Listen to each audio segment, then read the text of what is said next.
travel in space and time. I want to stay, I want to go. You see my face, but it's not mine.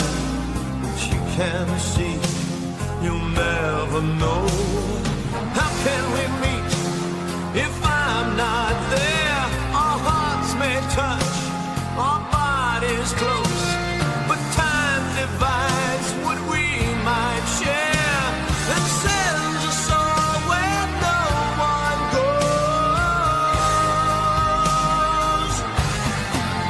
I'm just a traveler upon the sea of time, of life, of fate's wide wheel. Just a traveler in this mystery. For me, I am so that's real to me.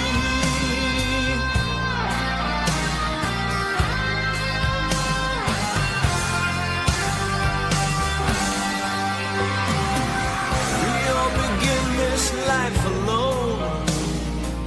We live, we love all through the years. Yet deep inside we long for home, but it recedes, obscured by tears. I cry the time, it falls past me. The door of faith remains asleep, but in my soul this hope burns free. Oh, please let there be one finally. I'm just a traveler upon the sea of time, of life, of fate's wide wheel. Just a traveler in this mystery. For me, I am so that's real to me. For me, I am so that's real to me.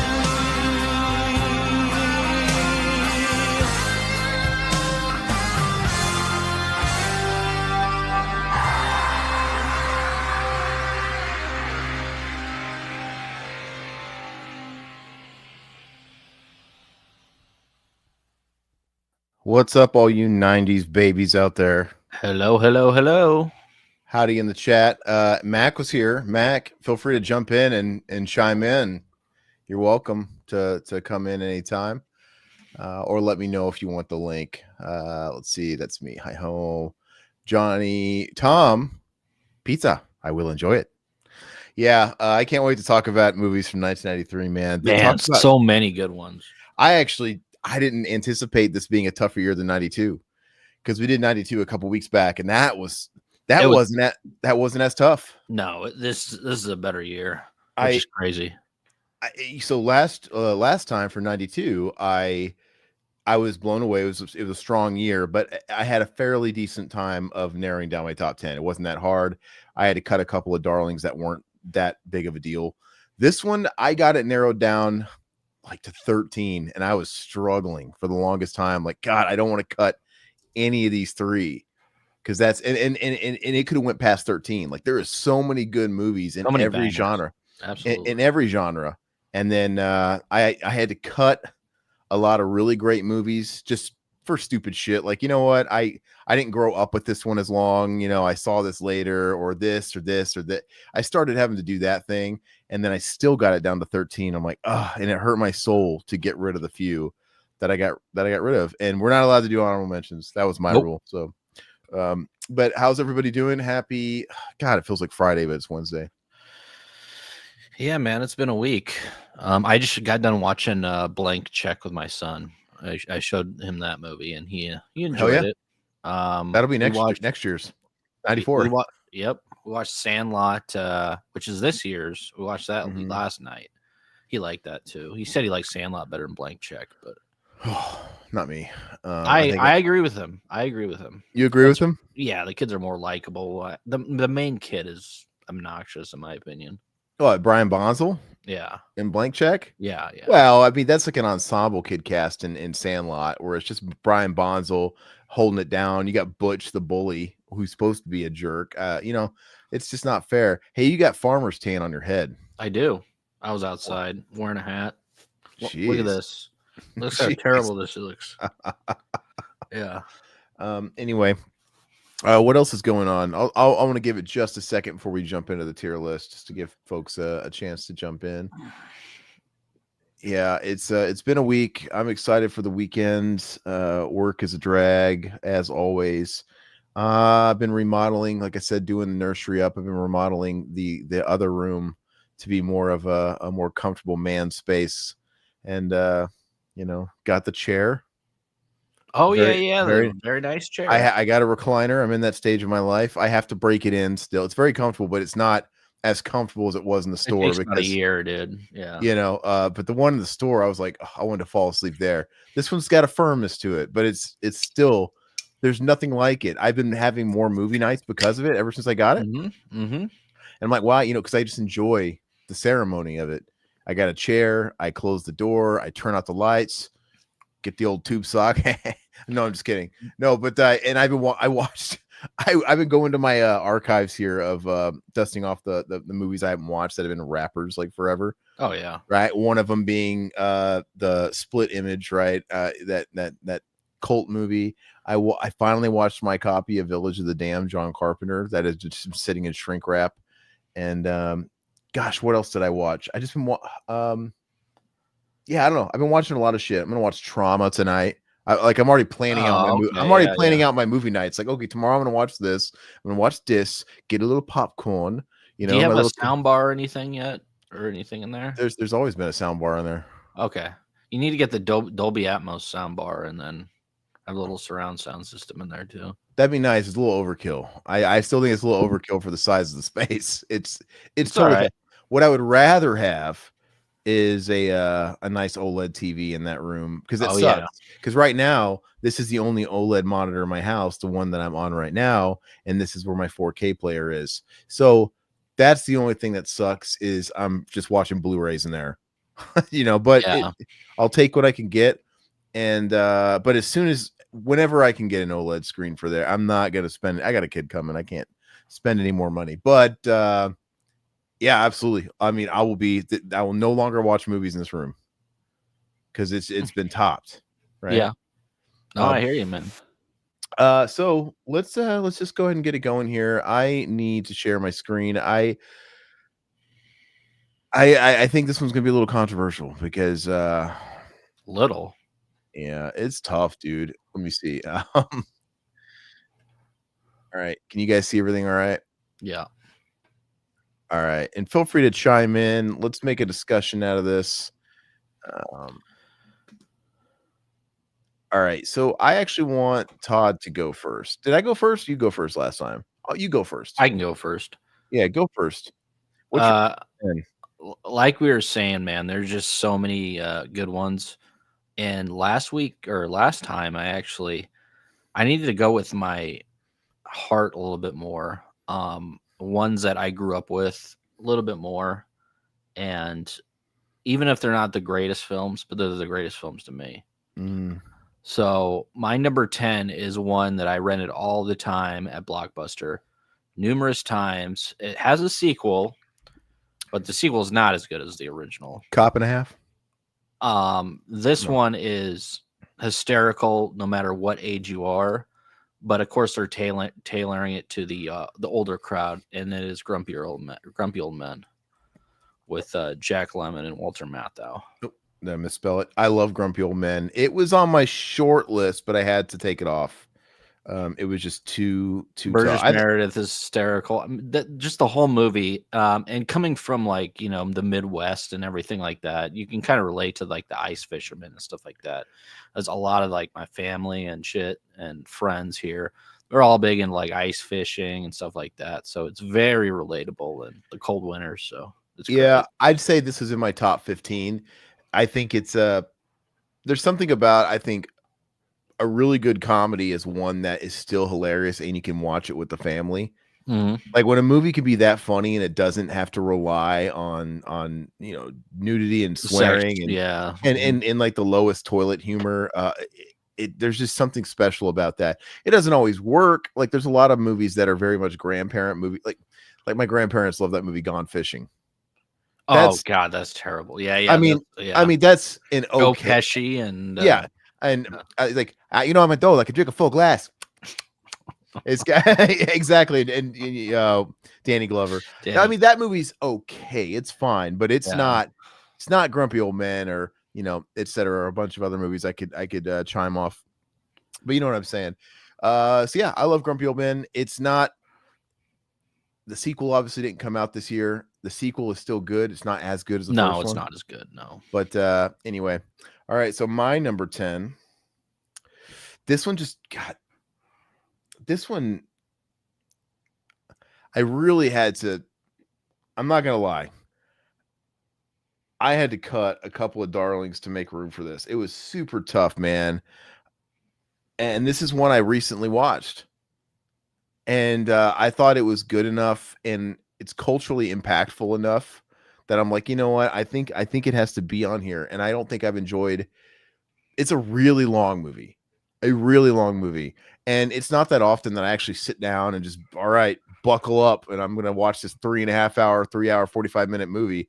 That doesn't happen a lot these days, and I finally took the plunge and I did it, and I'm like, man, it feels good. Like when you actually brave one of those run times, because it's just like you're so scared. I don't know, like those run times No, scare I'm me totally with you. Absolutely. because we don't have a lot of time, and I did it. And when you like make that jump and the movie is actually good and it actually kind of sucks you in and you're there for the whole journey. I did it. And it was Bound by Honor, aka Blood In, Blood Out. Oh, okay. Yeah, yeah, yeah. And I had to fucking cut Mr. Nanny for this, so it better thank me. Oh, absolutely. I'm sure that's killing you inside. and believe me, Mr. Nanny's not a great movie, but talk about like Todd said, like a movie that you just have a history with and it makes you fucking laugh. Bound by Honor, aka Blood In, Blood Out. It's huge in the Latino community. It wasn't a hit when it came out. It's just developed like a cult fan base like over the last 30 plus years. And like I said, it's huge in Spanish households, Latin households. And I watched it, and it's basically telling the same story as American Me. They both came out like a year apart or whatever. I mean, they're telling a similar story, but like angling it differently. Like in American Me, gosh, I'm pretty sure William Forsythe's character is basically the Damien Chapa character in this, the white cholo. Because he's the white guy, the blue eye, whatever. They don't really go into the history of him. Like, when you watch American Me, it's just like, are they trying to pass off William Forsythe as Latino? I'm really confused. They never elaborate on it. That is really a part of this movie. It's about Damien Chapa, who he's half white, half Mexican, and he was raised with his mother's family, who was Mexican, and his dad was a white guy. And well, he's raised in both. He had a foot in both, and appearance wise, he looks white. Because genetic, it's just like it's a gamble, right? So he grew up with the Latin culture. He has the accent, the thick Mexican accent. He's a cholo. All his friends are cholos, but he's white skinned with piercing blue eyes. Yeah. And so it's about this guy's struggle to be accepted, right? Because he's obviously not, because his dad, he's not good enough for his dad because he just sees the Mexican in him or whatever. And then the Mexicans are like, you're just a white boy or whatever. So it's about this guy's rise to the top, man. And it's really good. Damien Chapa, his whole career is based off this movie. Off the heels of this, that's how he got Street Fighter, because this movie had buzz and they cast him as Ken. And he hasn't really done anything else since besides some bullshit movies. Like his career went down to shitter right away.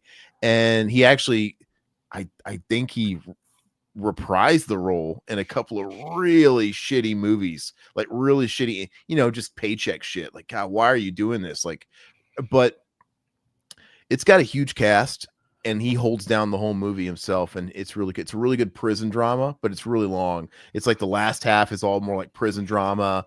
The first half is a little bit more like Latino Boys in the Hood, about the urban and the city and stuff like that. It's a really long journey. But I think you should watch it, because I think I need to watch it. I've seen American Me. I haven't seen this is better than American Me.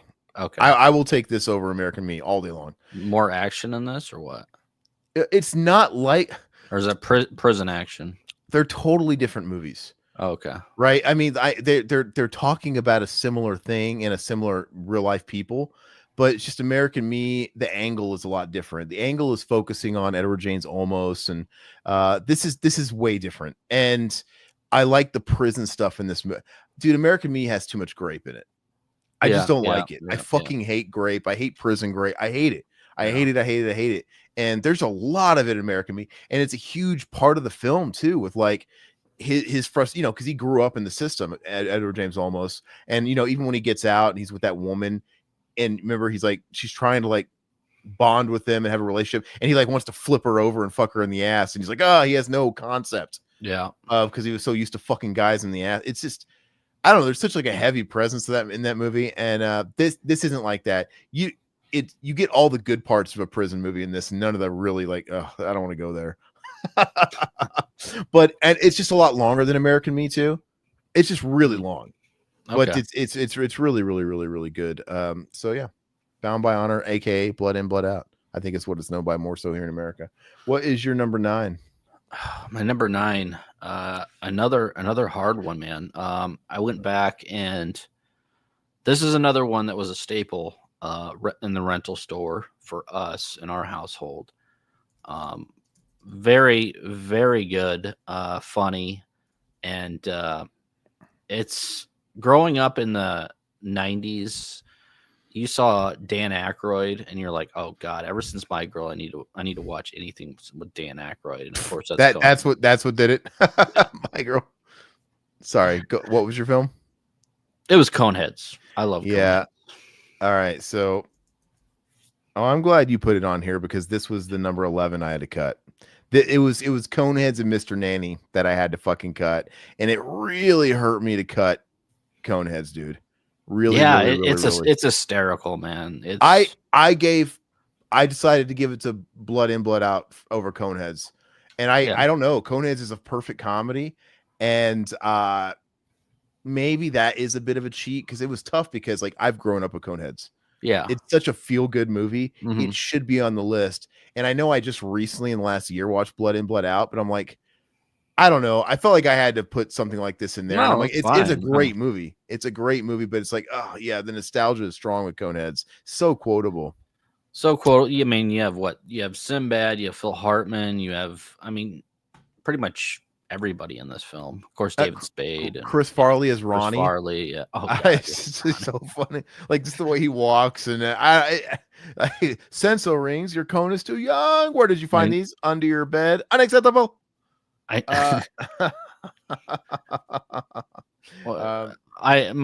favorite part still is that fireworks scene, dude. The first time I saw that, I'm like, it's like, what was he saying? He's like, God,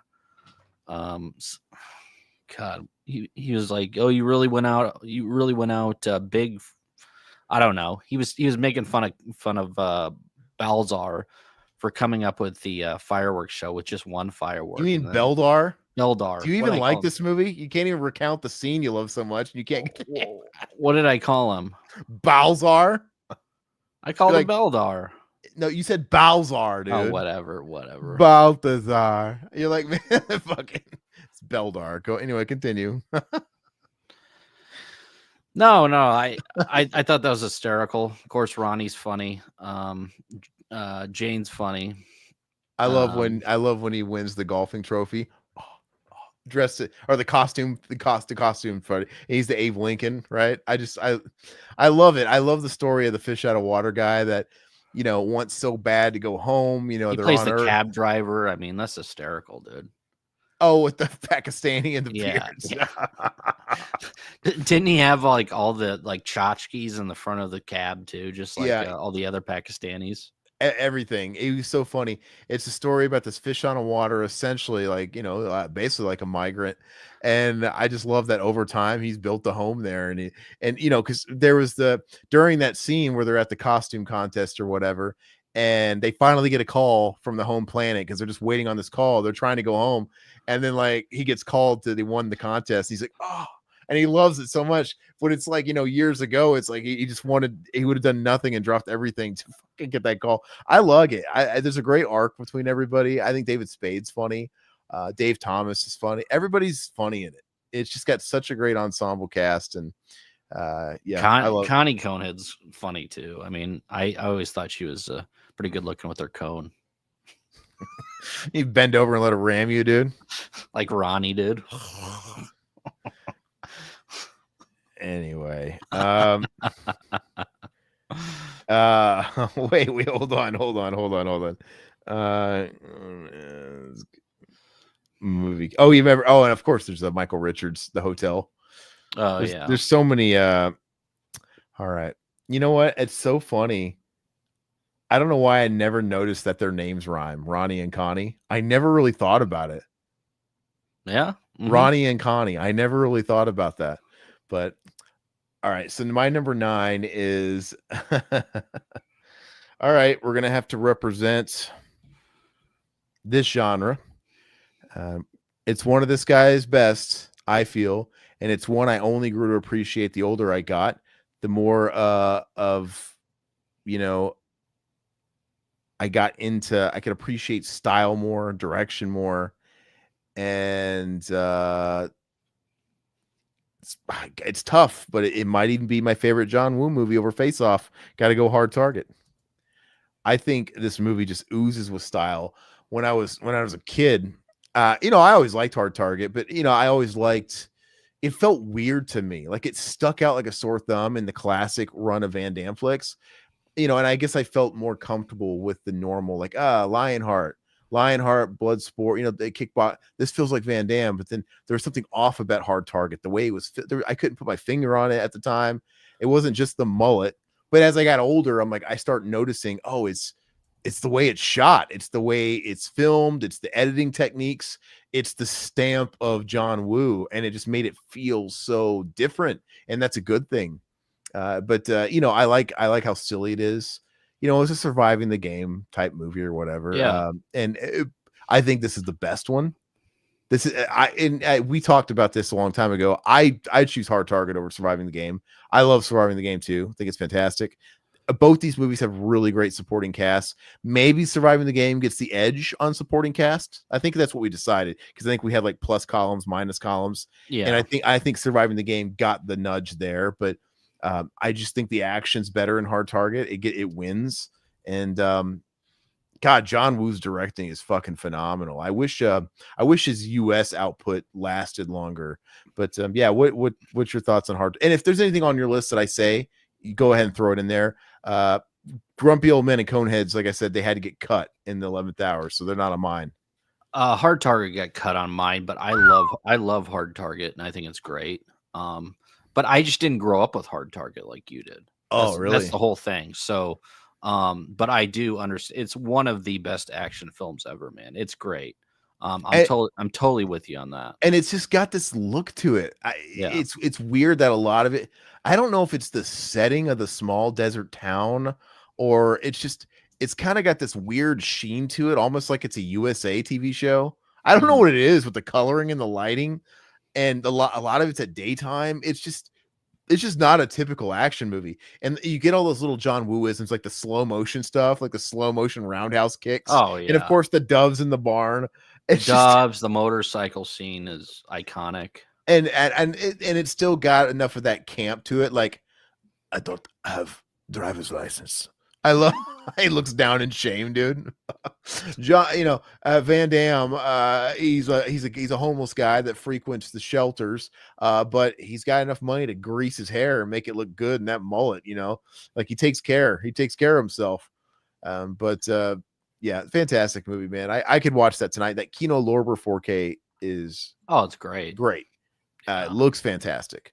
But all right, so what's your number 8? My number 8 was another one that big fan of when I first rented it back in early 90s VHS rental. And this actually was one of the only, there was maybe 2 or 3 decent horror films that come out in 93. And this one is, I'll start typing it now. And this one, of course, is one of my favorites. It's funny that this got a resurgence in the past 5 years. People are actually talking about it now. So yeah, but Yeah, it's definitely kind of a USA Up All Night type of zombie flick and a Brian Usna film, and it's great, man. I love Return of the Living Dead 3. Yeah, Return of the Living Dead 3 is awesome. And this is turning out to be interesting, a lot like last week, because I cut Return of the Living Dead 3. So it's good that you're acknowledging some of these ones that I can't. Yeah. But I had to cut it.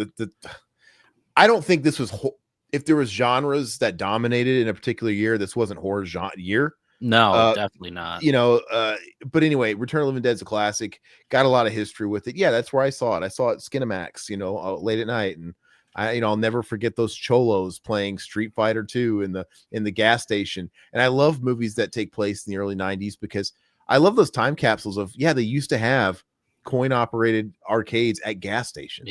Yep. They were everywhere. They weren't just at the arcades. Arcade culture was huge. They were at the bowling alleys, of course. They were at pizza parlors, dry cleaners. They were cleaners. Yeah. But like, to me, those all definitely make sense. Like a pizza parlor, okay, a lot of kids. But to me, a gas station is the weirdest one. But they were always at gas stations, and because I don't know, if I'm running a gas station, I don't want to keep people at my gas station doing nothing. Like, you know what I mean? Like, don't you want them to come get in and get out? Well, now they have like video poker here where I live. But they're putting coins in the machine. I get it. But is the goal for them to like keep buying concessions or? Yeah, I like these cholos in Return of the Living Dead 3. They're hanging out there at late hours of the night. These look like the kind of characters that are going to rob you. I know if I had a gas station downtown, I'm not putting anything that's going to keep people at my gas station. Oh, absolutely. It doesn't also create awkward conversation. Like, hey guy, like, it's just, what if there's nobody else in there and it's just you and these guys playing? It's weird. I don't know. I always felt bowling alleys make sense. Pizza parlors make sense. Even, you know what? Even a laundromat makes more sense. Why? Because by design, you have to wait at a laundromat. Yeah. Right. You got to do your clothes and everything. Even there, it kind of makes sense. Maybe you have a kid. I used to get dragged to a laundromat. Well, you already had quarters, so it's and like I said, it's for the kids that had to get dragged there. But the gas station, when a place that's designed to basically be a quick stop, go in and out. That one was always weird to me, but I love seeing that stuff in films. And he got to level 7. I always love Melinda Clarke is, of course, fantastic in it. She plays a great zombie. I mean, she's smoke show in it. Yeah. It's I haven't. This is actually probably a crime, but I don't think I've actually watched my Vestron. Really? The last time I watched it, I watched it digitally or streaming or something. Like, I actually didn't. I still have never busted. I've watched it since I've owned the Vestron, but I've never busted open the Vestron, which is kind of odd. Which maybe I will. Maybe I'm going through all those movies right now that I'm in a movie mode with my new chair. And I'm like, okay, and I can only watch Blu-rays. So that's also good. I'm like, okay, what are the old Blu-rays that I never opened or got around to watch that need some love? So it's definitely a different zombie flick too, which I kind of like. It's completely different from like a regular Return of the Living Dead movie. It's pretty contained. There's only like a few zombies in there, but the zombies they do have, I mean, he did a great job with the effects and everything. All right. What? Mendoza, what's up, brother? You've never busted? I must have said that and didn't realize. Did I say bust?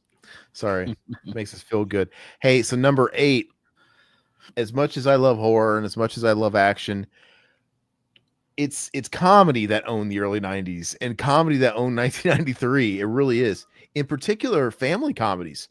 Like, they were on fire. Like in Grumpy Old Men, Coneheads, these are all PG-13 or even PG, a lot of these movies. It's obviously in 1994 you'll get into like Dumb and Dumber territory and stuff like that, but not at number 8, dude. Cool Runnings, dude. Disney was on fire. Live action Disney family comedies, and Cool Runnings is just such a charming movie. I've grown up with this movie. I remember when it came out on video, my mom or my grandma, somebody bought us a clamshell VHS copy, and so we were watching it ever since this movie came out on VHS. And I love John Candy. I think the whole cast is super charming. This is the Disney I love. And this is the Disney, the sports era Disney, when all the sports movies were coming out. And every year it seemed like there was something new. Like, of course, Mighty Ducks, and then Cool Runnings. You got The Rookie of the Year. inspirational Yeah. sports movie, Yeah. and the True Life. They would always take like the true stories, you know, and Cool Runnings is based on a true story, and this also kind of gets documented from a different angle in that movie Eddie the Eagle. If you ever saw that, No. with that Taron Egerton and Hugh Jackman, probably came out like a decade ago. Never seen it. But it's about the same Winter Olympics, and it's about Okay. another guy that's like a Rocky type. Like he just wants to be he always grew up wanting to be in the Olympics, but he was tiny, and he's like, you're not fucking athletic. And it's basically like Rocky, and he goes to compete in the same Winter Olympics that the Cool Runnings, the Jamaican bobsled team, is on. And so they actually show the Jamaican bobsled team and their competition. So it's kind of a cool parallel on the same story. And it's just like, it's like Rocky, or it's like Rocky, but it's actually more like Cool Runnings, because in Cool Runnings, they're runners. They were qualifying for the Summer Olympics, and obviously they failed, or they tripped and it became a thing. So they wanted to join the Winter Olympics, and they sought out the John Candy, who was like the once great of the bobsledding event. So this is similar, where nobody has given Eddie the Eagle a shot, because it's like, get the fuck out of here, you're a pipsqueak. And he hunts down our version of John Candy, which is Hugh Jackman, who's like a fucking boozer, and he's washed up, and he trains him, right? And it's a go the distance movie. I think Eddie the Eagle is a really good movie. If you like inspirational sports comedies, Eddie the Eagle should have came out in the 90s. It's so weird that somebody put a movie like that out, in the last decade. It's totally uncharacteristic, but Cool Runnings is fantastic, super quotable. John Candy, of course, is amazing. Yeah, I love it, man. That's a great choice. What's your history with this movie? I saw it in the Dollar Theater. I loved it. I mean, I watched it quite a bit. So yeah, we used to rent it all the time as well, because we were big into hockey movies. Of course, the Mighty Ducks came out, and of course, all the Winter Olympics. We used to watch all the Olympics growing up, the Winter Olympic stuff. So yeah, we love this movie. Yeah, Mendoza says Eddie the Eagle's good. You know what? So am I right in that description, Mendoza, where it does kind of feel like one of those inspirational sport movies of the 90s, but it didn't come out in the 90s? And I don't know if it like did well or anything, but I wish they would, because we would see more of them. But you have I think it's not a family comedy, but I think the last like period piece biopic sports movie that Disney put out was Miracle, about the Olympics, US and Russia hockey with Kurt Russell. I feel like that's the last time. That was a good movie. Yeah. But I feel like that's the last time we saw that. Yeah. And that was in the 20th century, but it's like, I can't think of anything after that. But yeah. All right. So I think it's Todd's up. What's your number 7? Number 7 is, this was a tough one, because this was a staple growing up as well. I did see this in the theaters. I saw this with I had a mentor growing up. We went to the movies, like, on like, we hung out once a month, on a Saturday, went to a movie. We saw this film.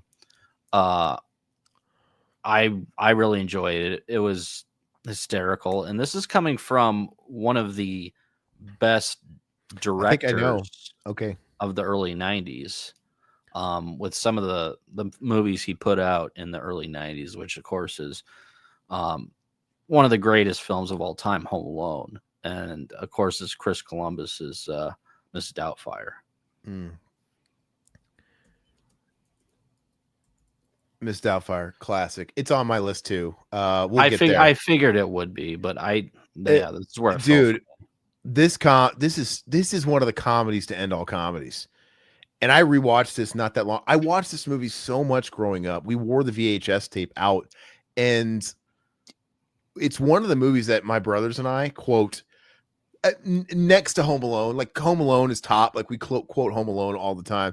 But this movie's up there. Oh, it was a run. Oh, I saw him. An angry member, the kitchen staff. Did you not tip them, sir? Oh, it was a run by fruiting. All that stuff.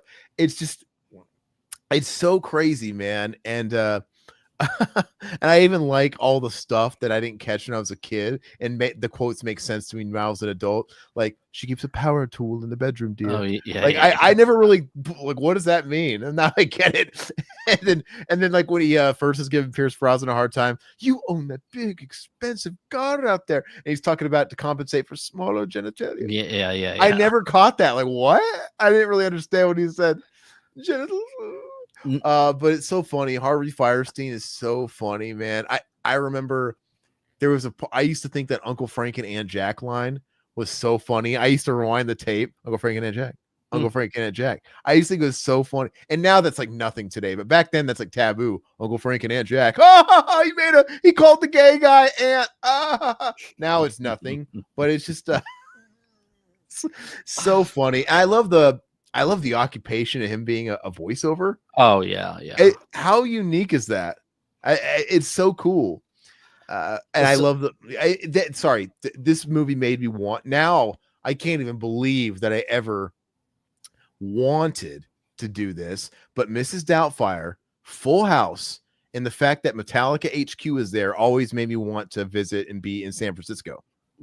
Oh, okay. Right. But then now it's like you grow up like, oh my God, what a fucking dump. Yeah. Like, why would I want to go? It's just, but you know what? It's like back in the day, I don't think I like the stuff it used to be associated with back in the day, but I mean, I don't know why I ever felt that way, but I love it. No, kind of a funny story going back. Like I was talking about, like my mentor took me to the theater. And this was like right after my mom and dad got divorced. And then he took me to this, and it was just like, it was all about divorce and stuff like that. It's like, he was like seeking it out. Like, okay, so it'll actually teach you about what's going on with it. And I'm just like, way to read the room, asshole. The divorce. Yeah. Like, yeah, I don't here, just watch the movie. It's like, yeah, you know that movie we just watched? That's what's going on with your family. On the Yeah. What? Like, now that you're all like, he softened you up with the comedy. Oh, it's so funny. Yeah. Even though the end is actually sad. Maybe my dad will dress up as a woman and try to be in my life again. Oh, Kovacs, you wicked monkey. I love and that's where I got my bye puppets from. Bye puppets. Oh, that's right. Okay. Yeah, it came from Mrs. Doubtfire. Bye. Hello, puppets. Bye puppets. I don't really know. I think it's because he has puppets in the show. I don't know why he called everybody puppets, but I think the physical comedy in that too is hilarious. Like the whole scene where Daniel Hillard is running around his like his caseworker, like she's got like the pantyhose on her like butt. And she screams, he rips off my sister's, not yours. And everything is so frenetic in that scene, down to like there's so much tension and him dipping his face in the cream pie. Woo! One cup or two, dear. Oh, it's so frenetic, man. And of course, probably Robin Williams' best movie, man. It's hands down his best movie. Yeah. Hands down. Mendoza, he keeps calling his mentor, but it's his big brother. It's so sweet that you were in the Big Brother program, Riverman. And he never wanted to pay it forward. Why is he not? Why didn't he become a big brother? He was too busy trying to get pussy. Probably. He always talks about, that guy was he got me into Savini and horror movies and all kinds of stuff. But you could have paid it forward. I have kids now, so it's like, it's too late. You're their father, not their big brother. There's something different between a father and a big brother. Yeah, because like your big brother wasn't your father. He was someone that you could probably confide in a little differently and hang out with. There's a difference between a big brother figure and a dad figure. 3000%, right? But anyway, I'm just busting your balls. I love Mrs. Doubtfire. Maybe I'll talk about it a little more later, but it's so endlessly quotable. Also, like I said, it means nothing today, but back then, just the gender bending humor was so fun. Like when Matthew Lawrence walks in and he's pissing, and I'm thinking to myself, why are you so careless? Why did you leave the door cracked for him to just go? Well, I get it. My excuse for it is, well, he's comfortable. It's his house. He probably like kind of forgets for a second that that he's in the getup. It's like when he's going through the kitchen and he knows he just got the job, and she's like, your way around here. It's like, oh, because he's just So I'm thinking he got a little relaxed when they were up doing their homework or whatever, and he's like, oh yeah, Dad, go piss. Which begs the question: is that what you're doing? You're doing that like normally? You have daughters in the house. He's got the door open. You're taking a piss. You got your hairy hog out. But I digress. And I love when he's just like, oh, Chris, wait. Damn it. He's like, Chris, wait. And she's like, he's a shishi. He's a shishi. You're gonna get it in the balls. She's got him. She's got everything. I love that. I love it. And then he's like, oh, as I hold this cold meat, it reminds me of Winston. That's God the rest best. his soul. He's like, oh, as I hold this cold meat, it is my name, Winston. Like, oh, I love it.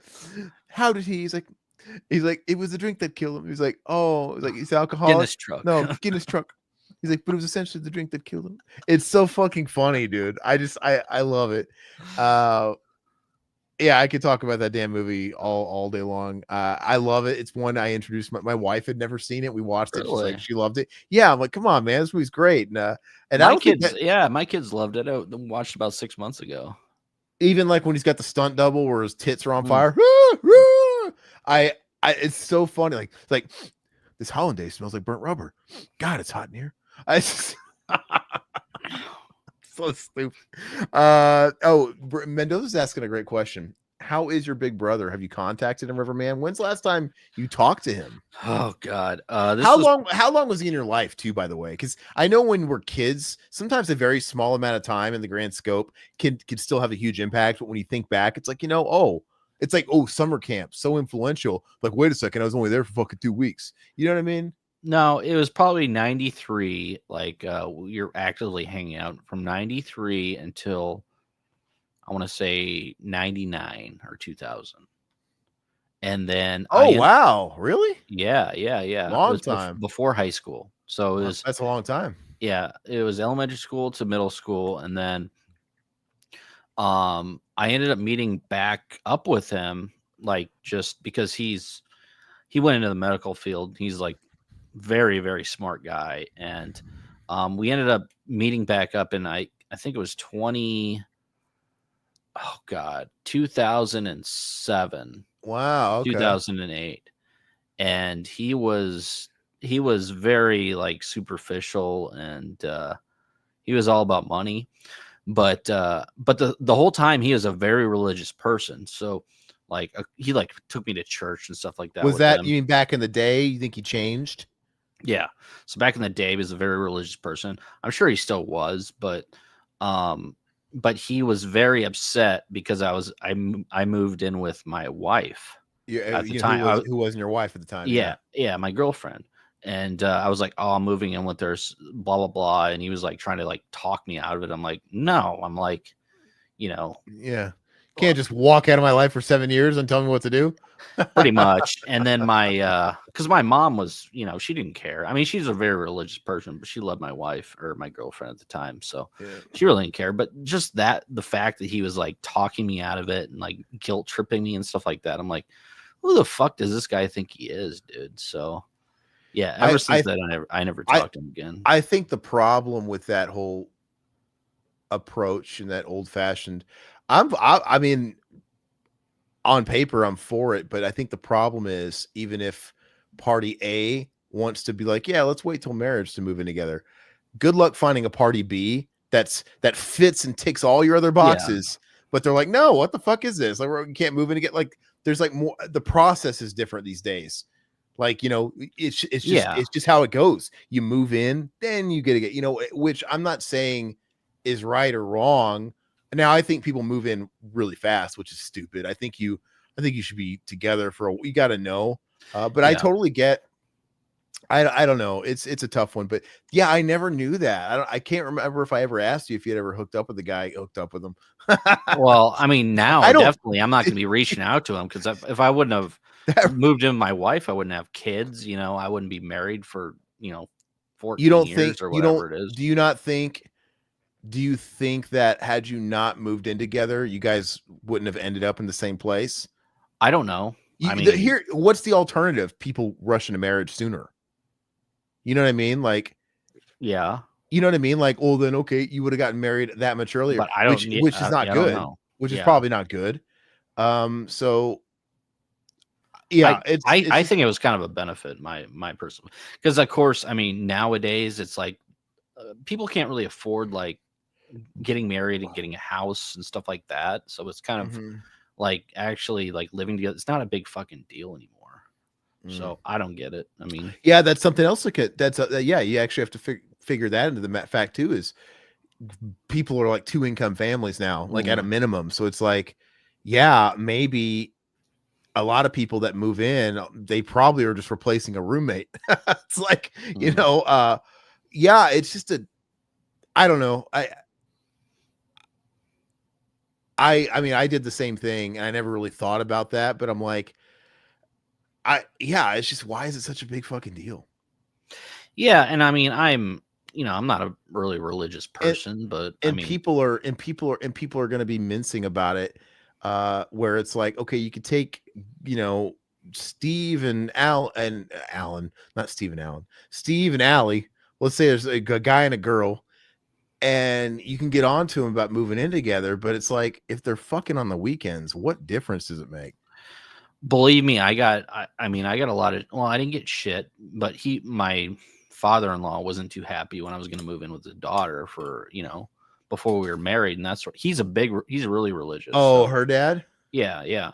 Wow. So he wasn't too happy about it, but I mean, that's what I was like, okay, I'm not going to get shit from, a big brother I've never talked to. Yeah, you got to deal with the dad. Yeah, it's so it's like the final boss is already there. You're not going to get mad at the fucking Hammer brother. Yeah, exactly. So wow, so I didn't know that though. It's actually fascinating that you met up with them.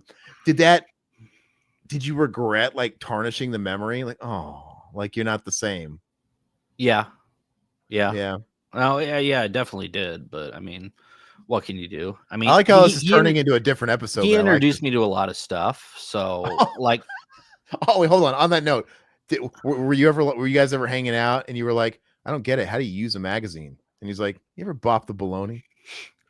No, he was married, had kids. It was nothing. Like I said, he was pretty religious. So when he was a big brother, he was already married with kids. Oh, wow. But they weren't his kids. That were his new wife's kids. So interesting. Yeah. See, that's interesting that somebody would be in the Big Brother program when they have a family and they have kids, that's kind of interesting. So let me guess. I'm sorry, you might have said this. So when you got back with him those years later and you felt like he had changed, was he not with that woman anymore? He was still with the woman. Okay. But yeah, he was definitely pretty superficial and yeah, he wasn't the same. I mean, he wasn't into the same stuff as he was like, horror movies and comic books and stuff like that. He kind of grew out of that, I'm sure. So. But I mean, a guy, first of all, nobody should throw stones. If he was getting on to you about moving in with like your lady, but you're saying he seemed to be pretty superficial and cared about money. Is that not coveting? Right? Desire, right? You like, I know it's like thou shalt not covet thy neighbor's wife. I know people put that on paper as like, oh, okay. I think in general it means you should not like desire or want for, you know what I mean? I don't know. He should have been talking shit though. That sucks. I'm sorry. You're not friends with him on socials? No, I just I cut ties after we met up, and I talked to my mom about it when she was alive. She's like, yeah, I don't blame you. God, it's so disappointing. Yeah, but I'm sure he's a nice guy and everything, but it's just like he didn't try and reach out to you either after that. No, you can really tell those type of people. It's just like you grew apart. Yeah. So I felt similar about reconnecting with the friend that I shit in his basement. Yeah. Even though not as long had passed, I felt like so much growing happens from like 7th grade to, I guess actually I would have been like 23. Yeah, a lot happens actually. And I'm like, oh, and it was so funny because we hung out and we weren't the same people anymore. We into this. We didn't have any commonality anymore. Like we missed all this like growing period where he got really into this and I was really into this. And, and just, I remember, we had both gotten into music And I remember it was like, okay, well, let's jam. We went to his basement or whatever. We tried to play. And it's just like, this guy fucking listened to like Fish. And I'm like, and I'm listening to like Slayer. It Oh was like man. oil and water. Like, dude, we can't, it just, and it was weird. I remember like leaving that whole thing. Like, I regret this because I feel like I tarnished, I tarnished the fond memories. So No, yeah. don't be sorry, Mendoza. Yeah, it's not a big deal. Did you ever see his cock? I did actually. Oh, did you ever pop the baloney? Tell me what happened. Tell me, Mendoza, you unlocked this fucking Pandora's box, dude. Okay, was it your first cock that wasn't like family? I don't know, but Yes. this is no. So we were just like, we used to like do models and stuff, like model airplanes, model. Oh, I thought you were like he used to He make model and has take kids Polaroids. and stuff like that, but it was an accident. So it's one of those things Oh, like, sure. okay, so he was wearing a robe or whatever, Oh, and the old Rodney Dangerfield. yeah. He got out of the shower. We're like, we're downstairs. We're like building like this model and stuff like that. And then I dropped a piece and I grabbed it off the floor. And as I'm sitting up to look, of course you get your head under the table and you see it. You're just like, pretend you don't see it, dude.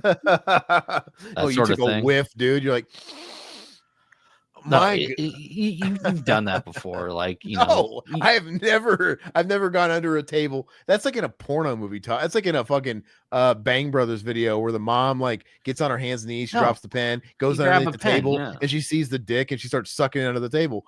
Yeah, Mendoza's getting nuts with this fantasy right now. No, Gosh. but no, it's funny you say that because I'll never forget that. But I mean, I'm sure my son has seen that all the time too. It's just But like that's not your son. well, I know, but That this is a big brother of America. This is not.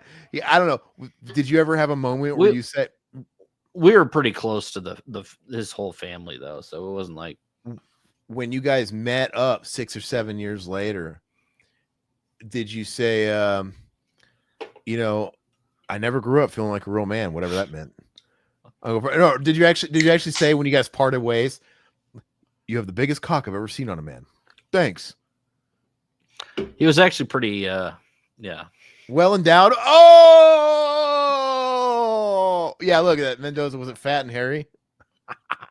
Well, coming from what was I at the time? I was like, 10 years old. I mean, everything looks big when it's that, Everything looks scrumdiddlyumptious at that age. God, okay. Anyway, so we kind of went on. It's funny how Mendoza brought that up. That's so crazy. Maybe he is my big brother.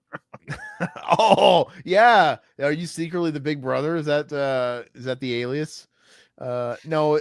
Well, Mendoza is usually going to bring up stuff of that nature, and it just eventually it's going to land on something where it's like ding, ding, ding, ding. Yes. All right. So I think it's it's you. It's me. All right.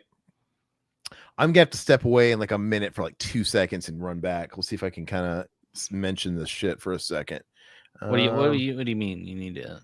I literally have to go and stop a timer.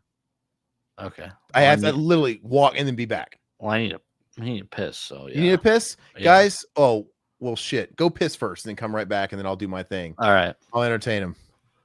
Look at that, Mendoza. You're so jealous, dude. That's nuts. I've been hearing about this big brother, our entire friendship, and all I've ever heard is like the good stuff.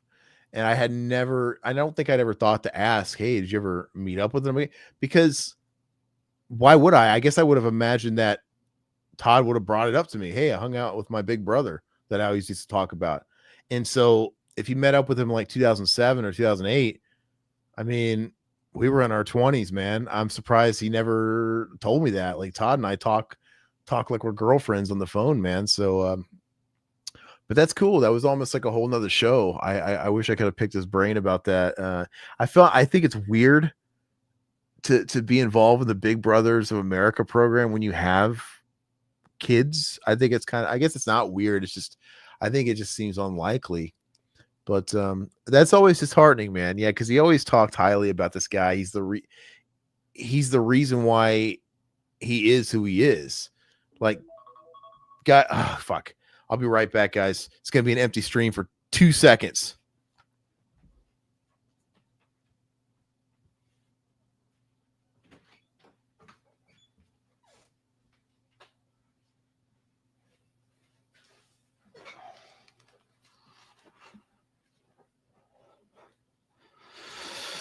Hello. Sorry. Aaron ran out. He must have heard the timer. Yeah, it was pretty crazy with the whole Big Brothers Big Sister. No, it's funny because I haven't thought about that in years. So my brother actually had a mentor too, a Big Brothers Big Sisters, and he was really weird dude. I guess he used to take my brother back to his apartment and watch movies and stuff like that. And yeah, I think the guy got busted for something or other. I don't know if it was drunk driving or what, but I don't know. So I think he ended up going to jail. I don't know if he was like, Did you guys I don't know if he burn the was house down? What? I was talking about my brother's big brother. So my brother had one too, and he ended up getting arrested.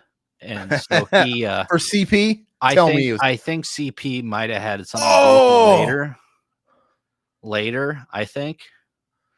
First he got arrested for drunk driving, I think. Okay. And then I think years down the road he got arrested for CP.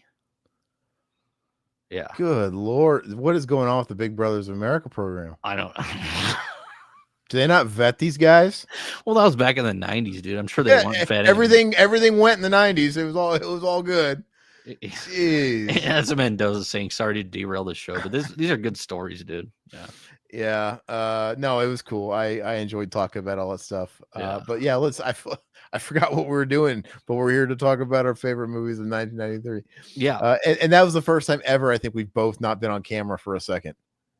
Yeah. Sorry, like you took more than a couple minutes to piss, and I had to go. A couple minutes. It took me like half a minute, dude.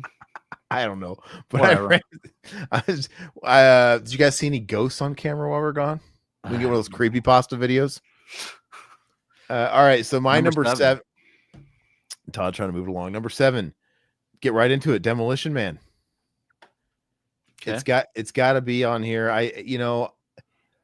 I'm a huge Stallone fan. This one kind of checks both the action and the comedy boxes, even though I'd say it's more a comedy. I've always thought it was more of a comedy than an action movie.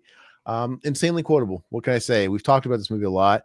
It might be on my list as well. We'll see. Yeah. If this isn't, maybe there's another Stallone movie that is. Anyway. But yeah, Demolition Man. Go ahead. What's your number 6? My number 6 is one that grew up watching my brother all the time.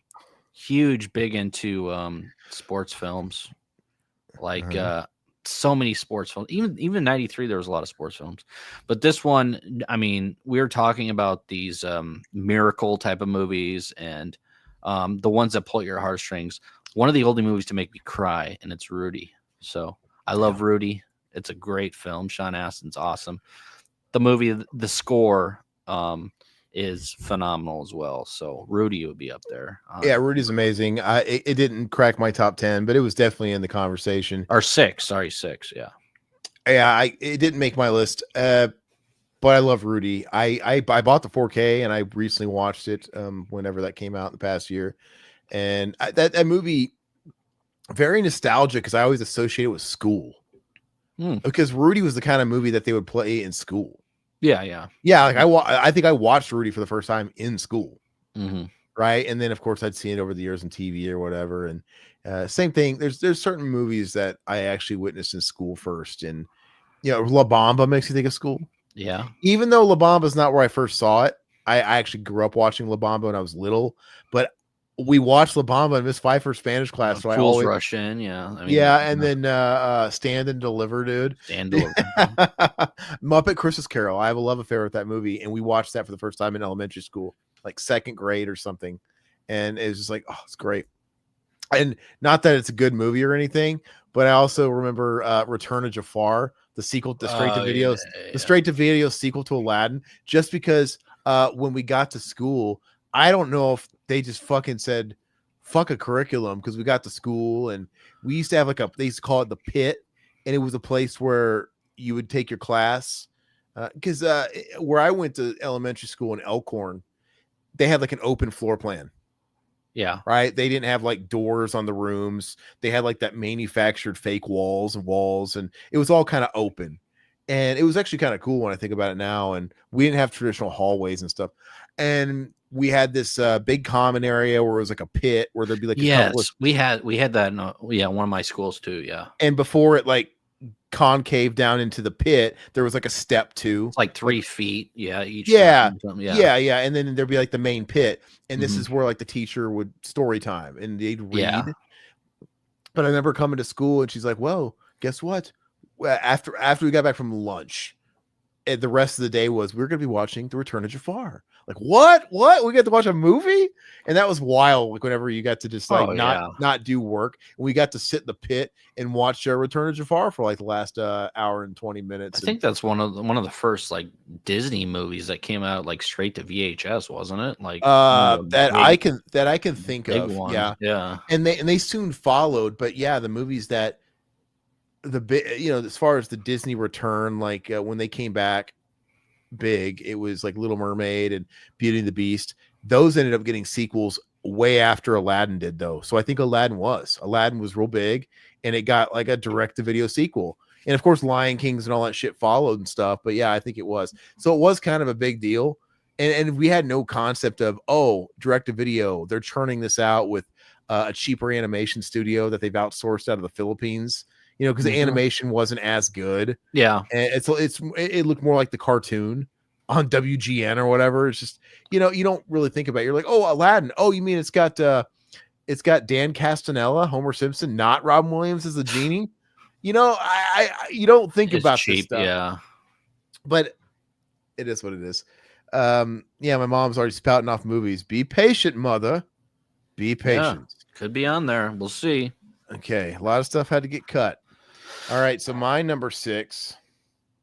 That was your number 6. No, it's not. What the fuck do you know about me, bitch? I'm just kidding. Oh, I thought you just said a movie, didn't you? Hmm? Or are you talking about Return of Jafar? No, I was just talking about a movie. Oh, okay. No, my number 6 is Here Comes the Pain.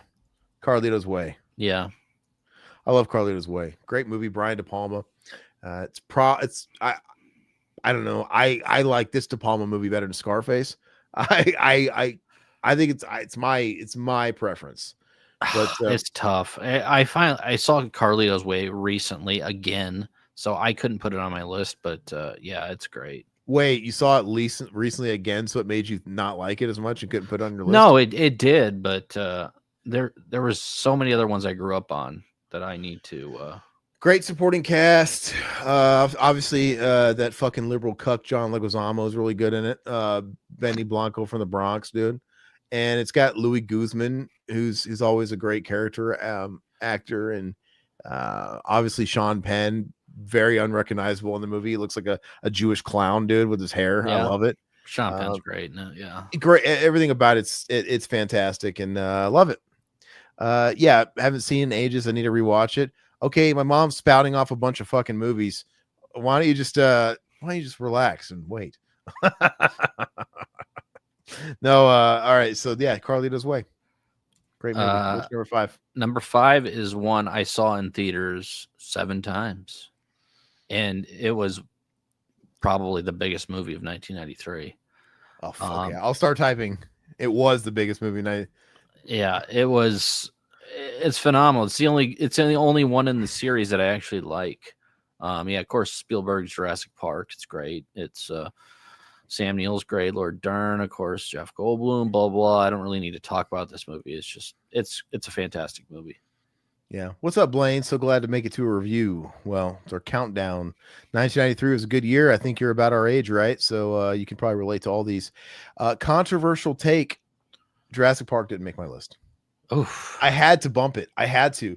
And it sucks because it was in the top 13. But the reason why I had to bump it was I just don't resonate with it anymore. But it's like, it was amazing. As a kid, it was amazing. It was huge. It just dominated. I mean, Mrs. Doubtfire was the number 2 highest grossing movie of the year, but this Yeah. just dominated everything. Yeah. Between toys, all kinds of merch, I had the video toys, games, I had the games, yeah, I had everything at Jurassic Park, yeah, t-shirts. Mendoza says the cast was amazing. It's obviously really quotable and just groundbreaking. I mean, it was exactly what a blockbuster should have been and should be today, and unfortunately they're not. But it's like I said, I've said this a million times, blockbuster today feels like a dirty word, because if you think about the blockbusters that are coming out today, you should fucking wash your mouth out with soap, because it, to me, they represent cheap and just frills and all like glitz Marvel and movies. yeah, like how many faces and actors can we shove in this thing, but there's no substance. But back in the day, it wasn't a dirty word. To me, it was like, this is the blockbuster is us Hollywood showcasing what we can do, and what kind of pushing of the limits we can do with a lot of money, like technology. Because you weren't, you know, the animatronics in that, they're still next level. They still look great. amazing. Yeah. And without that money being put up to push the technological limits, shit looks like extra, which is great. But you know what I mean? Like, so those movies are important.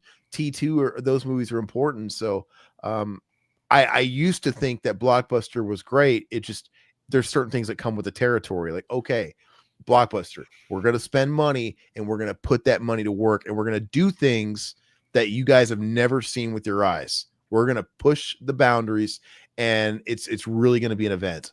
Now they're not. Now it's like, hey, let's all fucking get into a sound stage with a green screen. All right, now you're in fucking Thorland.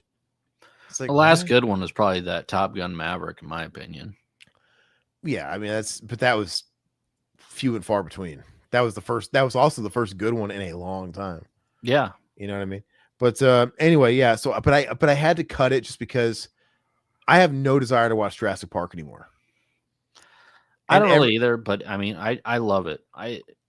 It's the best. The John Williams score is awesome. Yeah, it's iconic. I know, but I just like I don't have any desire to watch the movie anymore. It's kind of played out for me, and all the other movies on my list, I do have a desire to watch.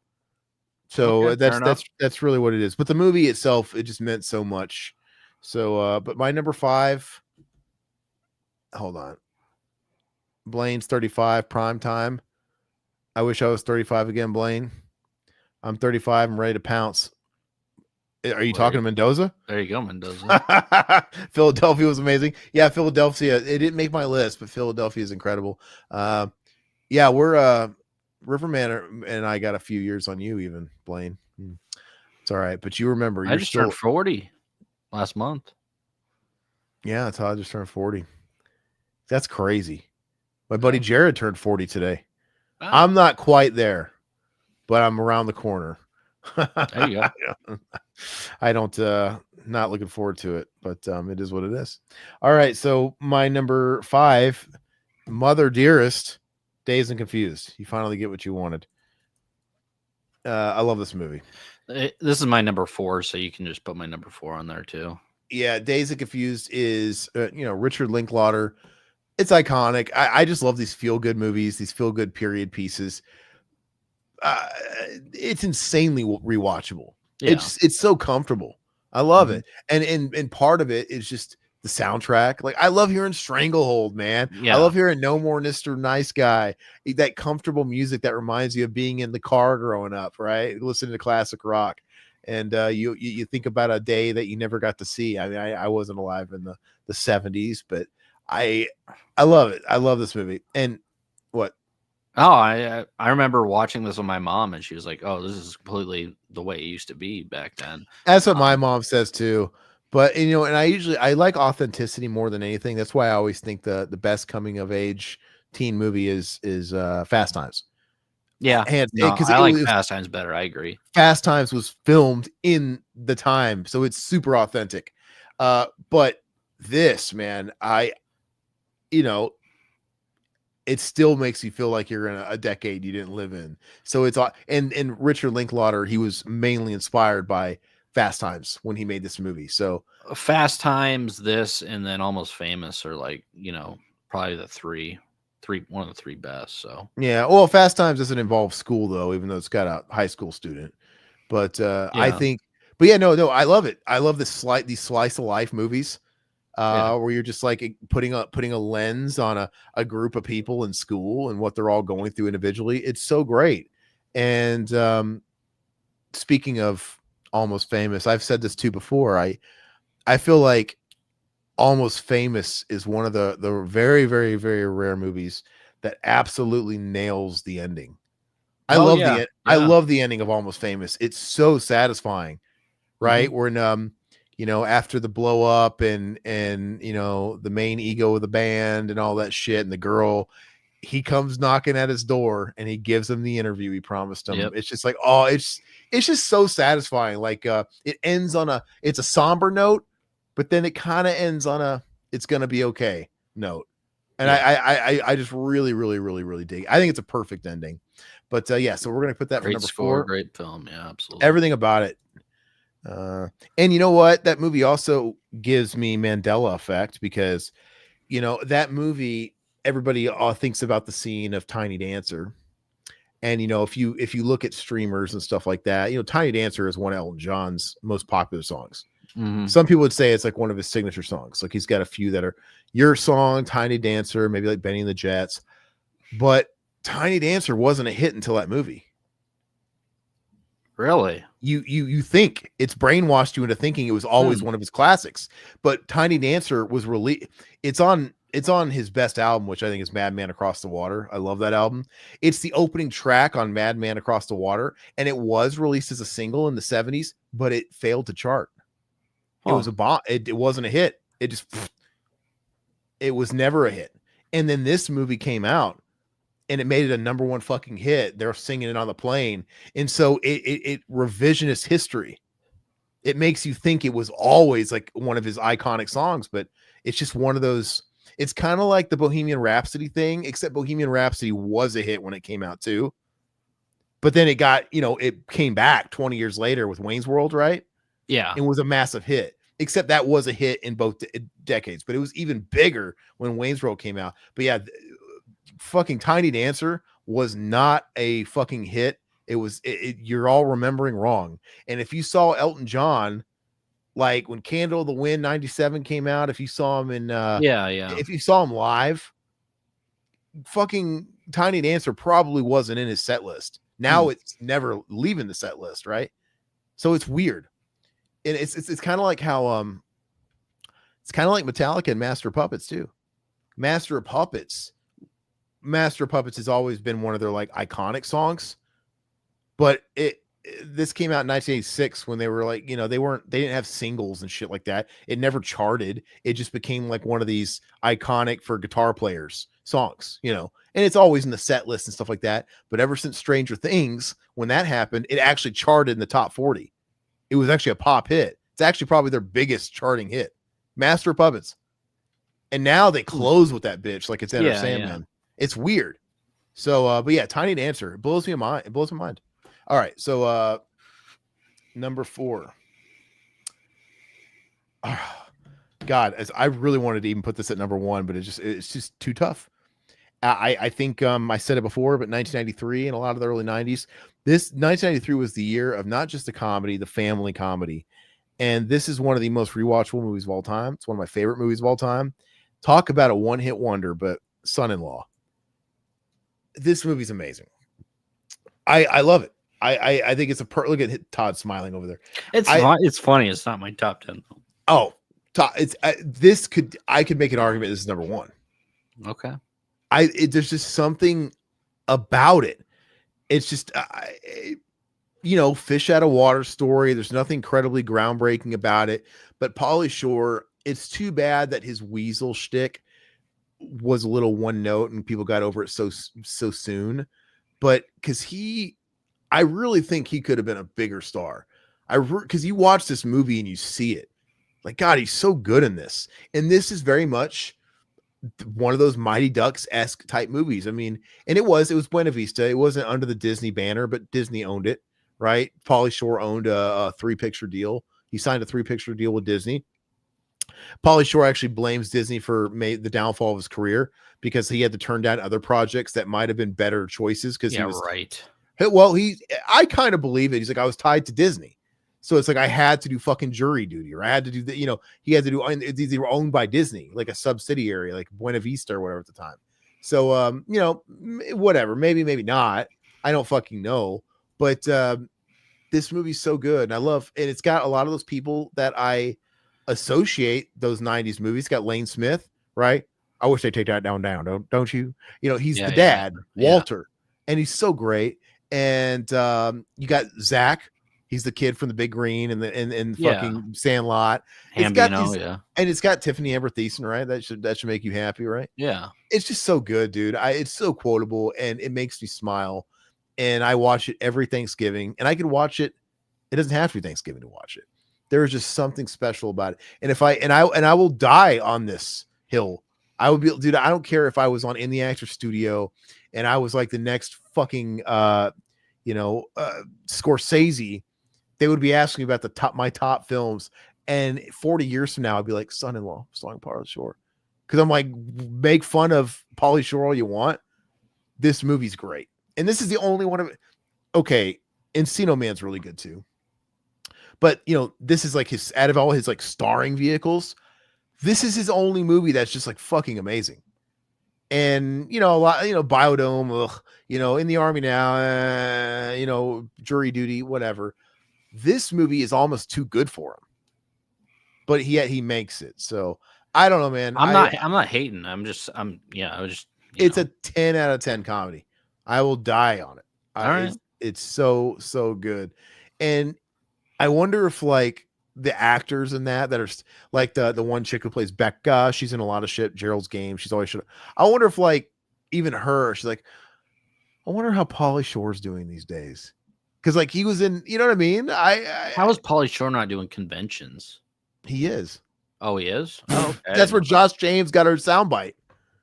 Oh, I didn't know that. You didn't know he got a soundbite when me and Zach were doing it? And Zach I don't remember which episode it is on. Maybe Mendoza might know. Some of these guys are pretty good at sleuthing and finding that stuff.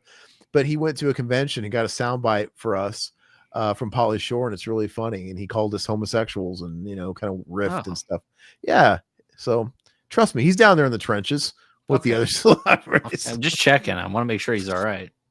But I'm just saying, like, you could have put the biggest names in comedy in this movie, and it's just so good. But all right, which reminds me, real quick, down the trenches. I did listen to the Baldwin podcast, and it was pretty hysterical, dude. His podcast is funny. It's great, dude. Him and his brother on there, and his sister, dude. It's funny, dude. His old, well, he's got other.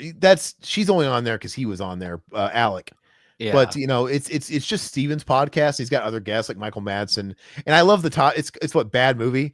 And he likes to they'll talk about anything. The threesome movie. I didn't like you in the threesome. What movie is that? I don't know. I was curious. I think it's called the Threesome or something like that. But anyway, I just love like when he has other guests on, they're always funny. And the heart of it is, hey, we want to talk about the bad movies you've been in, which is kind of cool. Yeah. And it's easy for who better to host than Stephen Baldwin, who has nothing but bad movies. But and I know you like fucking Kaiser Soze, but I think it's overrated. But anyway, I love him on that episode, on that show, because he's always got, he kind of is like he reminds me of his Biodome character. He's kind of like an airhead. I was like, oh, he's always looking like, oh, his mouth hanging open and like laughing. But he's so funny. It actually makes you like Alec Baldwin for a few minutes. I think we need to watch his movie Rust still, because that just came out, I believe. He's like a Tom Cruise type of guy where I've always never liked Alec Baldwin just as a figure, but Alec's got some banger movies, man. He's charming, dude. Yeah, I like him in those well, sometimes he's a fucking asshole. Yeah. You've seen him. I've seen him in not so good lighting, but yeah, he's charming when he's talking to his brother right there, but he's got some good movies. Like he's been in some really cool movies that I actually really like, and it's kind of hard to deny him. But anyway, Glengarry Graham, Glenn Ross, obviously famous for that. Yeah. His monologue there, and obviously Beetlejuice. He's just in a ton. Oh, I love The Edge with him and Anthony Hopkins. Great movie. I don't think I've seen that one. You never seen The Edge with Anthony I Hopkins, don't think so. where they're trapped in the wilderness and in the fucking snow and the mountains? No, I It's don't a, it's think like, it's about, and they're like having to survive all their crew gets eaten apart, killed by this fucking bear. It's kind of like the Leo movie where there's a bear. Oh yeah, okay. And but it's a great, dude. You should watch it. You'd like that. It came out around in the mid 90s. Okay. Yeah, it's a great movie. Really, really like it. The Edge is a good one. Yeah. Darkman. I think you mean the Shadow. Darkman was Liam Neeson. Unless you mean Duckman, which you'd also be wrong. That's George The Costanza. Shadow. Yeah, he's in The Shadow. Yeah, he's thinking The Shadow. All right. So what is your number 3? Number 3 is one. I love this movie to death. It's great. Of course, one of my all-time favorite westerns, and it's just phenomenal. The cast is great. It's very rewatchable. And some people say Unforgiven's the best. I still like Tombstone the best. I love Tombstone.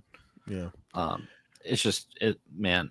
And they just came out with a 4K of it, and I'll probably eventually have to pick that up. Oh, did it actually release? I think so. I think they came out with a steel. But I'm gonna wait until. Yeah, it's a studio release, so you'll probably be able to catch it on sale. Yeah, that's what I'm waiting on. Yeah, God, some of these, I hate it that some of these studio releases are bound to the fucking studios putting them out. I wish they would get proper, because I could see Tombstone being put out by Arrow. That'd be awesome. Arrow. I could even see it being put out by Second Sight or something. Yeah, I don't know. It's just a shame because the studios just churn these out with no features and they're just lazy and it sucks. But Tombstone's awesome. And what's incredible here is I'm actually shocked because it's a lot like last time. But so far, the only repeat that we have is Dazed and Confused. Oh, we're gonna have a repeat. Look, dude, fucking Tombstone didn't make my list. Oh wow. And I hate it. Because it was in I'm telling you, it was so hard. In fact, you know what? This is an oversight. I feel like I should have put Tombstone in Blood In, Blood Out spot. Because I think at a point it was getting so hard, I think I just missed it on the last revision. Like, fuck, I forgot it. But it was on there. And honestly, God, I would probably put Tombstone in the Blood In, Blood Out if I had to do it again because I forgot about it in that last revision. But we don't have any repeats because Tombstone is amazing. But there was literally 15 movies, and I'm like, man, there's tons of them. But 15 in particular, that I could not budge from. But yeah, damn. You think we're gonna have a repeat, huh? All right. So my number 3, I think it's. Let me think. One of the greatest animated movies of all time, The Nightmare Before Christmas. I think this movie deserves all of the cult status it has. It kind of makes you sick because it's it became something else and it took on a new life. I remember when we were in high school, it became more like the goth culture. Yeah. The goth kids and everybody adopted Jack Skellington. There was teenagers. The Hot Topic. Yeah. And Jack Skellington had tattooed on all the fat, pasty white chicks, dude. Mm-hmm. And just I never let that bother me because I'm like, it's not the movie's fault. The movie's and the movie wasn't a hit. Yeah. The movie wasn't a smash hit in the box office, and it grew these legs after. And obviously, everybody thinks of it as a Tim Burton movie, But Henry Selick directed it. He also directed James and the Giant Peach, and but Tim Burton gets all the credit because it's his vision. It's obviously his art style that they did for the claymation. Also, and he produced it. So for all intents and purposes, it's a Tim Burton movie. And but. And even now, he got so popular where Disney couldn't ignore it, and they adopted him on their main brand because it was Touchstone. They released this movie under the Touchstone banner, which was reserved for more adult themed stuff, Who Framed Roger Rabbit was Touchstone, and they had big movies. They had R-rated movies that were on Touchstone, but it was a Disney company owned. And so somewhere 20 years ago, when they started reprinting new copies of Nightmare Before Christmas, Walt Disney's Nightmare Before Christmas, they started putting the Disney label on. And now Jack Skellington and Sally are all over the Disney stores and stuff like that. So that kind of taints it a little bit for me because it just wasn't one of those Disney movies. And when you watch it, it's still kind of like, dude, talking about a head, fucking a severed head and a body dragged from the lake, all these like fun, whimsical shit. It's kind of dark for a Disney movie, but all that stuff still is not the movie's fault. And I try not to like take that out on the movie. The movie's fantastic. I love it. It's 10 out of 10. And yeah, Mendoza says, good one. I finally watched it again during the holidays. Really good. It's a movie you can watch for a few months because you can watch it in the Halloween season and the Christmas season. And it's brilliant. Yeah, I've never been a fan, but I mean, to each their own. Awesome soundtrack. I love the soundtrack. The whole soundtrack's fantastic. And I don't know why, you know, when the movie is starting and they have that narrator, I can't remember who is it that does it in the movie. On the soundtrack, it's Sir Patrick Stewart doing the voice. It's time we begun, and it goes into dun dun dun. It's weird why they got Patrick Stewart to do it on the soundtrack, and I can't for the life of me think of who did the. I'm gonna look it up. The Nightmare, because it's somebody else. Nightmare Before Christmas movie narrator. Is it like? Oh, okay. Sorry, it was the actor, I guess, who played Santa, Edward Ivory. I didn't know that, but they got Patrick Stewart to do it on the soundtrack, and it's extra whimsical. Have your kids ever watched that? No, not yet. Dude, that's a great movie for kids to watch. I think, you know, it's really great. So, and I love Chris Sarandon. I think he's awesome, and obviously Tim Burton doing the voice and the singing, and I don't know, it's fantastic. I don't like musicals, but I make exceptions.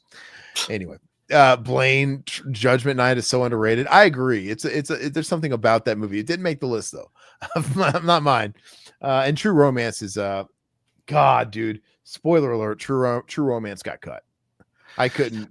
It's a good movie, but I spoiler. Yeah, it got cut on mine too. All right, so Todd, what's your number 2? But this one didn't get cut. So this one has a big history with myself and my brother. This is our movie where we talk about all the time. We quote it all the time. It's one of, God, he has so many great movies, but between him, Sylvester Stallone, and Wesley Snipes, their chemistry together is just hysterical. And of course, it's Demolition Man. Why didn't you tell me it was on your list before? You're supposed to do that. I did. Oh, you did? Yeah. Oh, okay. Demolition Man. But it's just so quotable. I mean, the cast is great, and it's just so much fun comedy action film. I mean, yeah, it's really great.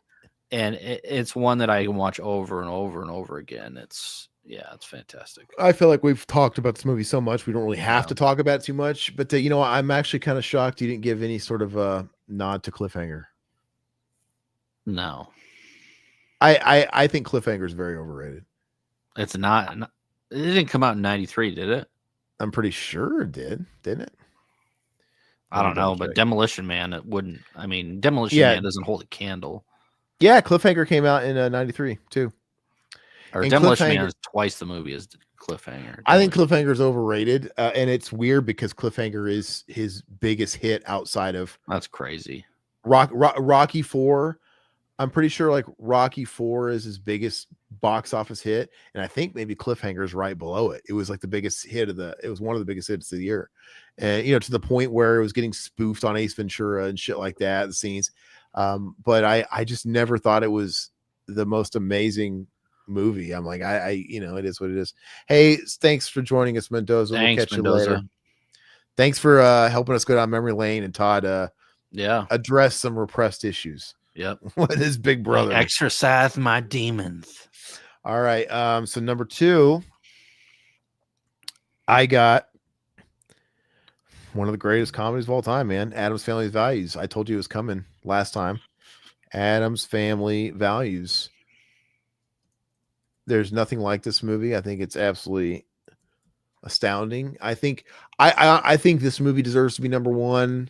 It got really close with the first half of the top half of these. This movie could be number 1. You know, I talked about it last time. Raul Julia is amazing. The whole cast is amazing. It's a sequel that's even better than the original by I'd say a good margin. It's better than the first Addams Family. And Barry Sonnenfeld's is the guy for the job, man. It's I love when they go to Camp Chippewa and the camp. It's so great. I like everybody. It's just incredible. It makes me laugh. I love Raul Julia's monologues. I seek justice denied.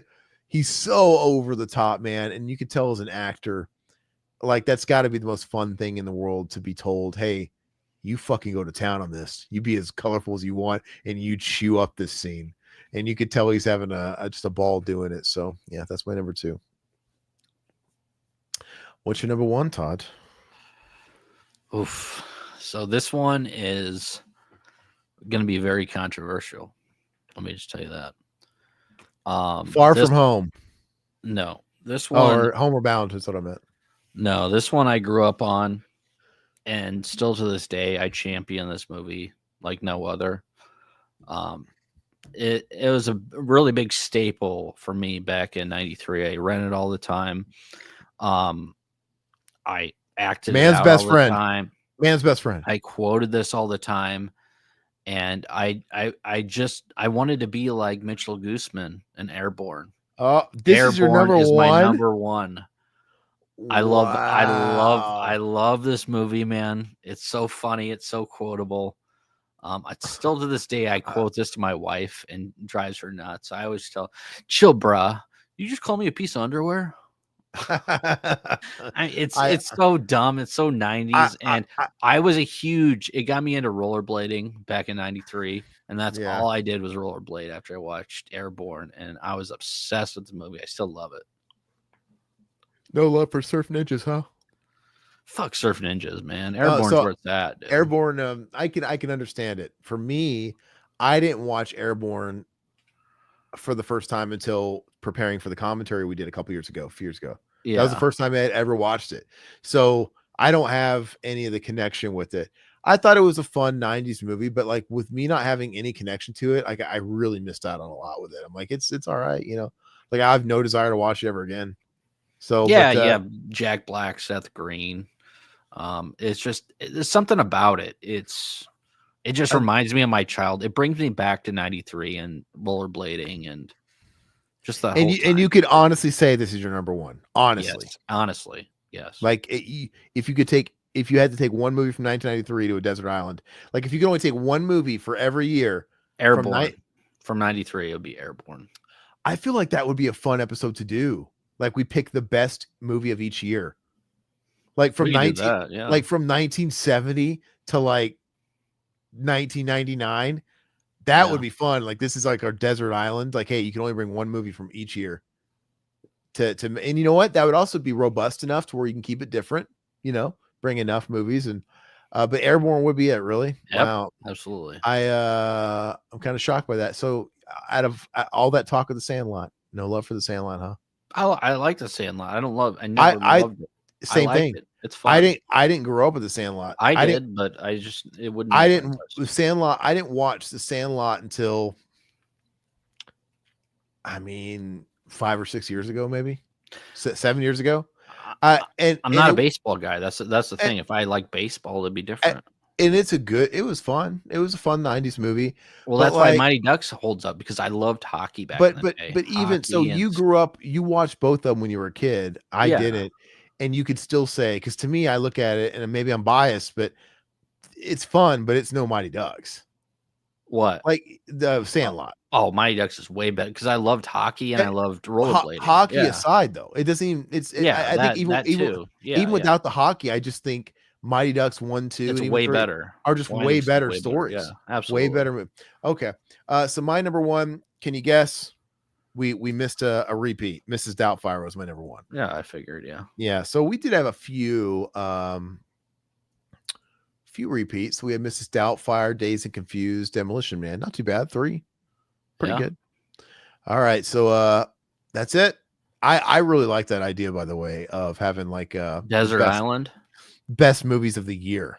Oh yeah. Okay. You know what I mean? Like maybe we should do that next time. I don't. Up until 93. Everything before, because we've already spoiled these. Yeah, exactly. I don't know. Maybe we have to do that like down the road if we've gotten some of these Yeah. years banged out. Then if you really want the answer of our list, you have to go watch all the old videos. Life hack. Or Like the 70s and 80s, we can do the yeah. I don't know. Yeah, if we don't want to do but that also kind of like we'll see. I thought it was a good idea. I don't know if we'll do it though. Yeah. But thank you guys, everybody, for joining us. Make sure you guys are liking the video after the fact. Leave a comment. Let us know what your favorite film of 1993 was. Last Action Hero. I mean, that could have been on there too. I mean, but it wasn't. It didn't make my list. It's a good movie, but it's not. Come on, it did not make the cut. It's not a perfect movie. No, it's not. It's not a perfect movie, but yeah. And also, if you guys want to support us, we have a membership. You can become a member down below. $2.99, I think, is all it is, and you can take part in our members only commentary this Friday, where we're doing Hellraiser 4 Bloodlines. We're doing the work print that was just released last year on that Torment of Terror. What do they call this one? I think there's like so many boxes. I guess the Torment of Terror, the Quartet, or it's Quartet of something. Quartet, whatever. But they released it for the first time ever, so I have to watch that. I would like to watch it tonight. I'm probably going to get around to watching it tomorrow to prep for it, but that's what we're doing. So we're going to meet here Friday, same bat time, same bat channel on Friday. So 8:30 Central Time, right? 10:30 Central Time. And we have a link. We have a link to the film. It's on Archive. Okay. So 10:30, we're going to meet here. We're going to have a pregame chat like we've been doing. And then after that, we're going to move over to the members only where we're going to watch it. So if you want to take part in that, and if you want to watch any of the stuff we've done in the past, the members only commentaries, join below. Other than that, thank you guys. Have a good one. Bye-bye.